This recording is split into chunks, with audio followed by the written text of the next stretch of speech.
जिन्होंने आज राणा पुंजा जन्म जयंती का एक विशाल कार्यक्रम आयोजित किया और उसके माध्यम से मुझे आप सबसे मिलवाने का अवसर दिया।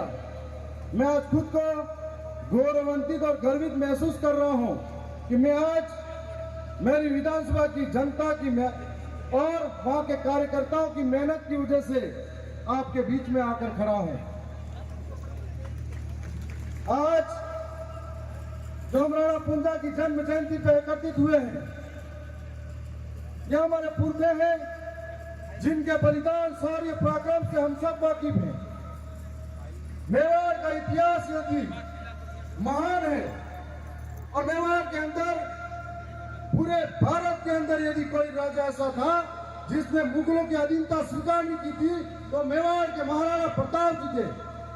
लेकिन इसके पीछे की वजह राणा पुंजा जी थे जिनके पास गोरिल्ला युद्ध था, छापामार योजनाएं थी और जब जब बात आती थी संघर्ष की तब सबसे पहले राणा पुंजा जी ने पीलू के सरदारों को एकत्रित किया था और मेवाड़ के अंदर मुगलों की सेनाएं कांपती थी। मेवाड़ के अंदर पांव रखने से यदि पहला तीर खाते थे तो भील खाते थे और अगर सामने वाले का डर उठता था तो पहला तीर भीलू का जाता था। इतना शौर्य और पराक्रम भीलू का हुआ करता था। जब कहते हैं कि मेवाड़ के अंदर महाराणा प्रताप तो मुसीबत में थे और जंगलों में जाकर शरण मांग रहे थे अपनी रक्षा की और घास की रोटियां खाई। वो घास की रोटियां नहीं थी, हम भीलों का भोजन था, उसको खाया था। हम लोगों को ये बात समझनी पड़ेगी, उस वक्त का जो इतिहास है उसको समझना पड़ेगा कि किस तरीके से भीलों ने राजपूतों का साथ दिया था और किस तरीके से उस समय और आज के समय में जहर घोला जा रहा है। जब अकबर की सेना के अंदर मान सिंह लड़ा करते थे और महाराणा की सेना के अंदर भील और मुसलमान सेनापति होकर लड़ा करते थे।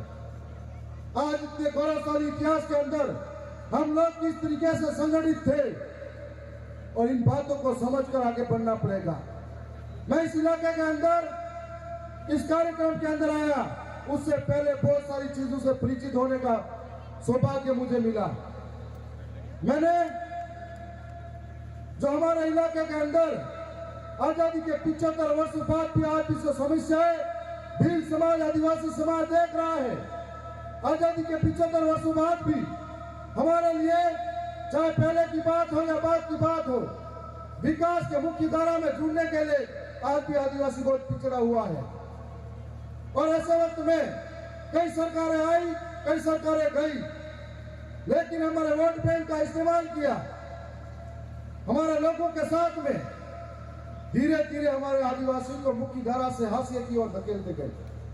हम लोग सामाजिक रूप से, सांस्कृतिक रूप से, शैक्षणिक रूप से और आर्थिक रूप से पिछड़ते चले गए। जो लोग हमारे बीच में आए उन्होंने वादे किए, लेकिन हम लोगों को आज इन बातों को समझने की जरूरत है। आज हमारी लड़ाई यहां तक पहुंच चुकी है कि एक समय है और संविधान कह रहा है 5 जनवरी 2011 कि आदिवासी इस देश का मूल मालिक है। लड़ाई इस बात की है, इस मूल मालिक से मजदूर का बढ़ गए और मजदूर बनने के बाद में आज हम हमारे इतिहास के अस्तित्व को बचाने के लिए लड़ रहे हैं। हम लोग यहाँ तक पहुंच गए कि जो यहाँ का मालिक था उसे धकेलते यहाँ पहुंचा दिया। लेकिन हम लोग मेवाड़ के अंदर ही नहीं, चाहे रियासत काल हो, चाहे मुगल काल हो, चाहे औपनिवेशिक काल हो, हमारे इतिहास के अंदर एक एक कतरा खून का जो बलिदान और शौर्य के लिए प्रतीक है कि हमने बिरसा मुंडा के नेतृत्व में भी और टंटे मामा के नेतृत्व में भी बहुत बड़े बड़े आंदोलन लड़े हैं। अब ये बात आज के समय में हम सबको समझनी पड़ेगी। आज जिस तरीके से हमारे साथ में इतिहास के साथ में छेड़छाड़ हुई, उसी प्रकार से हमको बांटा गया, हमको अलग अलग तरीके से एक ऐसी नफरत बनी गई। ये आदिवासी है, ये आदिवासी तो कैसे लोग होते हैं, आधे गंदे रहते हैं, आधे कपड़े पहनते हैं, आदिवासी इस तरीके के होते हैं। एक ऐसा शब्द जिससे हमको गाली महसूस होती थी तो हमारे लोगों ने अपने आप को बड़ा समझने के लिए अलग अलग पोजीशन में डाल दिया, या फिर समय रहते कुछ राजनीतिक फायदे के लिए हमको बांटा गया, और इस तरीके से जो पीढ़ियां थे उनको नायक बनाया गया। तो किसी को सिरोही के अंदर राणा बनाया गया, तो किसी को हमारे इलाके में कुछ और बनाया गया। इस तरीके से हमारा बंटवारा किया गया। इन बातों को समझना पड़ेगा कि राणा पुंजा के साथ में कंधे से कंधा मिलाकर लड़ने वाले भील हुआ करते थे, उन भीलों को बाद में बदला गया। इसी प्रकार से जो यहाँ के भील थे, जब रियासतकारों के अंदर लड़ने के लिए आगे रहते थे, तो अग्रिम पंक्ति के अंदर सबने बताया कि जो आगे लड़ता है, हम लोग इतने बहादुर हुआ करते थे कि पहली गोली सीने पे खाने के लिए हम लोग आगे आते थे। इस वजह से हम लोगों को नायक आ गया, लेकिन नायक फिर धीरे धीरे अपने राजनीतिक फायदे के लिए उनकी जाति में नायक लगवाए गए। आज कई सारे जो समूह है, नायक लगाकर अपने मूल जो सुविधा है, संवैधानिक अधिकार है, संवैधानिक जो प्रावधान है, इसका फायदे से वंचित रह गया। इसलिए इस इलाके के अंदर एक तरीके से बड़ा आंदोलन चल रहा है। यह आंदोलन tribal desert tribal special plan के नाम से चल रहा है। मैं ये कहना चाहता हूँ कि हमारे लिए महत्वपूर्ण इसलिए है कि यहाँ की भौगोलिक परिस्थिति से वाकिफ हूँ, और भौगोलिक परिस्थिति यह है कि यहाँ के भीलों के लिए आर्थिक रूप से सक्षम नहीं है, मुश्किल से पलायन होता नौजवानों का व्यापार के लिए, और मुश्किल से यदि व्यापार कहे तो पशुपालन हो सकता है या छोटी मोटी कृषि का व्यवसाय हो सकता है। लेकिन ये छोटी मोटी कृषि और पशुपालन का व्यवसाय इस बात पर निर्भर करता है कि यहाँ पर बारिश किस वक्त कैसी होगी, परंतु हर बार संभव नहीं हो पाता है। यदि सब प्लान में हमको जोड़ेंगे, अगर मुख्य धारा में हमारे लोग जुड़ेंगे, तब जाकर सरकार के छोटे मोटे उद्योग धंधों में हमारे लिए कोई लाभ मिल जाएगा। यदि लाभ मिलेगा तो हमारी समाज सक्षम होगी, हमारे लोग सक्षम होंगे तो व्यापार में आगे आएंगे, हमारे समाज के लोगों को आगे बढ़ाएंगे, पलायन रुकेगा। दूसरी ओर शिक्षा की अगर बात करें तो इस इलाके के अंदर आज भी आदिवासी समाज में बहुत सारे नौजवान ऐसे हैं जो पढ़ाई से वंचित हैं, बहुत सारे बच्चे ऐसे हैं जो पढ़ाई से वंचित हैं। शिक्षा के नाम पर मूलभूत सुविधाओं का अभाव है। ऐसे में वो लोग अपने आप को, अपने इतिहास को पहचानने में पीछे रह जाते हैं। और ऐसे वक्त में यदि ये आपका टीडीएस लागू होता है और टीटीएस लागू होता है, तो आपके लिए शिक्षा की व्यवस्था में और अन्य प्रावधान होंगे तो आपके लोग नौकरी में रहेंगे, नौकरी में आएंगे तो आपके लोग सक्षम बनेंगे। इसलिए हम लोगों को जरूरी इस बात के लिए है, अगर इस बात के लिए जरूरी है कि यहाँ से जो सरकारी प्रावधान है, अलग अलग नियम है, उनके माध्यम से आपकी सुरक्षा होगी। और यदि लागू होता है हमारा स्वाद फिर से हमारे अस्तित्व को पहचानेगा। मैं आप तमाम साथियों को यह कहना चाहता हूँ, हम आदिवासी हैं और आदिवासी की पहचान उसकी संस्कृति से है, आदिवासी की पहचान उसकी बोली भाषा से है, आदिवासियों की पहचान उनके इतिहास से है। यदि आदिवासी है उनकी संस्कृति को मिटा देंगे, उनकी बोली भाषा को मिटा देंगे, उनके इतिहास को मिटा देंगे, तो हम लोग कैसे बता पाएंगे कि हम भील हैं, हम आदिवासी हैं। इसलिए हमको तोड़ा जाएगा, हमारा इतिहास को छीना जाएगा। और आज इस तरीके से हमारी आखिरी पीढ़ी की अस्तित्व की आखिरी लड़ाई है, और ये लड़ाई हम सब मिलकर लड़नी पड़ेगी। हम लोग इस समूह के अंदर आपके बीच में मैं भी दरियावत से विधायक हूं, लेकिन जब जब जरूरत पड़ी, क्योंकि मुझे चाहे वो झारखंड का इलाका हो, चाहे महाराष्ट्र हो, मध्य प्रदेश हो, मणिपुर हो, जब जब किसी आदिवासी पे, भील पे या हमारी समाज पे संकट आता है या हमारे समाज के साथ अत्याचार होता है, तब हमको लगता है हमारे शरीर के किसी हिस्से पर चोट पहुंचाई गई है। ऐसे वक्त में यदि आपके अधिकारों की बात होगी तो मैं राजस्थान की सबसे बड़ी महापंचायत का सदस्य हूं, आपके लिए भी अपनी बात रखूंगा और छाती ठोक कर रखूंगा। मैं आपको बता देना चाहता हूं, आपकी मांग वाजिब है, आपको नायक बनाया गया है, और यदि नायक हो तो आप लोग अपने सर्टिफिकेट में पूरा बिल लगवाना चाहते हो, तो आप एक विशाल रूप से समूह बनाओ, और विशाल रूप के समूह में एक संगठन के माध्यम से उसके अंदर स्थानीय जनप्रतिनिधि को भी लेके आओ और उनसे प्रावधान लिखवाओ और स्थानीय जनप्रतिनिधि से प्रावधान प्रतिलिपि लिखवाओ, हम तक भी पहुंचाओ। हम लोग फिर आपकी मदद करने के लिए तैयार हैं। साथ साथ में यह भी कहना चाहूंगा, यदि विधानसभा तक ये बात ले जानी है तो आप लोग आपके खाता नकल तक तैयार करवाओ।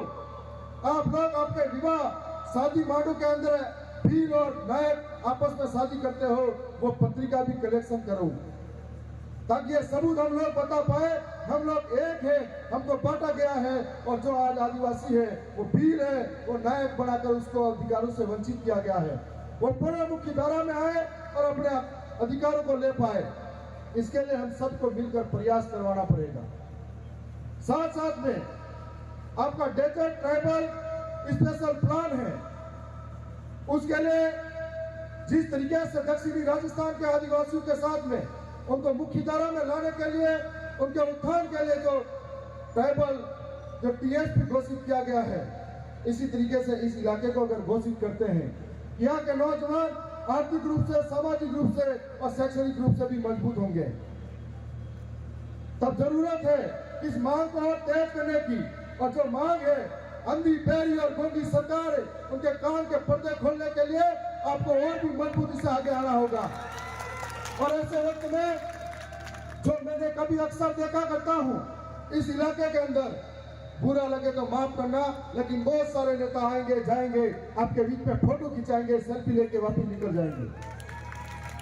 आप लोग तय कर लेना कि आपके बुरे वक्त में या आपके लिए जो मांग सदन तक ले जाए, सरकार के सामने अड़ जाए, खड़ा रह जाए, उसी के साथ आपको खड़ा रहना पड़ेगा। जो आपका असली प्रतिनिधित्व करे उसके साथ में रहना पड़ेगा। क्योंकि मैंने अक्सर देखा है गिरगिट की तरह रंग बदलने वालों को। ऐसे वक्त में हम लोग सड़कों पे आएंगे, धरना देंगे, ज्ञापन देंगे, लेकिन हम लोगों के साथ कोई सुनने वाला नहीं होगा। यदि राजनीति में भी हमारे को अपना प्रतिनिधित्व चाहिए तो एसटी एससी को एक होना पड़ेगा और इस तरीके से नायक को वापिस भील के सर्टिफिकेट बनवाने पड़ेंगे। आज इस इलाके के अंदर जितने भी जागरूक हैं, कर्मठ हैं और आर्थिक रूप से सक्षम हैं, ऐसे नौजवानों को, ऐसे व्यक्ति को आगे आना पड़ेगा। समाज में फैली कुरीति को रोकना पड़ेगा। जहां पर करियावर मौसर के अंदर कई तरह का खर्चा होता है, इस इलाके के अंदर शादी मांडू में बहुत सारा खर्चा होता है, इस इलाके के अंदर अपनी झूठी शान और शौकत बताने के लिए उसे रोकना पड़ेगा। इसको रोककर यह जो खर्चा है अपने समाज के जो गरीब वर्ग के बच्चे हैं उन पर लगाना पड़ेगा, शिक्षा के लिए लगाना पड़ेगा, तब हम लोग आगे आ पाएंगे। सरकारें आएगी, समय समय पर जब आपका आंदोलन तेज होगा, आप और मजबूत होंगे अपनी मांगों को लेकर, तो वो गुमराह करने के लिए अलग अलग तरीके के लॉलीपॉप लेके आएगी, गुमराह करने के लिए अलग अलग फैसला लेके आएगी, आपके संगठन को तितर बितर करने के लिए आएगी। परंतु मैं ये जानता हूं अपन जिस लक्ष्य के लिए 4 से 5 साल पहले निकले थे, बहुत कुछ पीछे गवा चुके हैं, उस लक्ष्य से पीछे हटना नहीं है। सबसे पहली जो मांगे आप लेके चल रहे हो उससे पीछे हरगिज हटना नहीं है। और आने वाले समय में जो लोग हमारे साथ खड़े रहे ईमानदारी से, जो लोग हमारी बात करें ईमानदारी से, उसका साथ देना है। मैं इतना दूर चलकर आया हूं, इतना मान सम्मान मिला है, तो आज मैं इसलिए मान सम्मान का हकदार हूं क्योंकि मैं आप में से हूं और आप हमारे में से हो, हम एक दूसरे के हैं। और जब बात आती है कि एक दूसरे की तो जब भी जरूरत पड़ेगी, चाहे सामाजिक रूप से हो, चाहे हमारे समाज में शोषण हो, अत्याचार हो, चाहे महिलाओं के साथ अत्याचार हो, चाहे आपके इलाके की कोई हक की बात हो, तो राजस्थान की विधानसभा में ले जाने के लिए आप लोग जब भी बोलोगे हम तैयार मिलेंगे आपके लिए। मैं पुनः याद दिलाना चाहता हूं कि उस वक्त जब हमारे समाज के लोग या उस वक्त का जो इतिहास हम लोग खंगालेंगे तो हमारे लिए सारे लोग मिलकर लड़े थे और हमने जिस तरीके से किसी और का साथ दिया था, आज हमारे साथ देने के लिए सबको आने की जरूरत है। और आज थोड़ा बहुत धन्यवाद करूंगा कि बहुत ही शानदार कार्यक्रम का आपने आयोजन किया है। साथ साथ में आपने ब्लॉक स्तर पर टीमें बनाई हैं, जिला स्तर पर, राज्य स्तर पर। अब इन आंदोलन को तेज करने की जरूरत है। गांव के अंदर धरातल पे बैठा हुआ, सबसे पीछे जो बैठा हुआ अंतिम पंक्ति में, उस तक ये बातें समझाने की जरूरत है कि हम कौन से मकसद के लिए आगे बढ़ रहे हैं। हमने वहां पर भील प्रदेश की जो मांग कर रहे हैं, हम लोग 5वीं अनुसूची को धरातल पर लागू करने की बात कर रहे हैं। हमारे जो मूल संविधान के अंदर कानून दे रखे हैं, आज भी संविधान की किताब में कैद पड़े हैं, उनकी मांग के लिए हम सदन के अंदर टेबल बजा के बोलते हैं। ऐसी बात करने वाले लोग हमारे बीच में से जाए, हमारा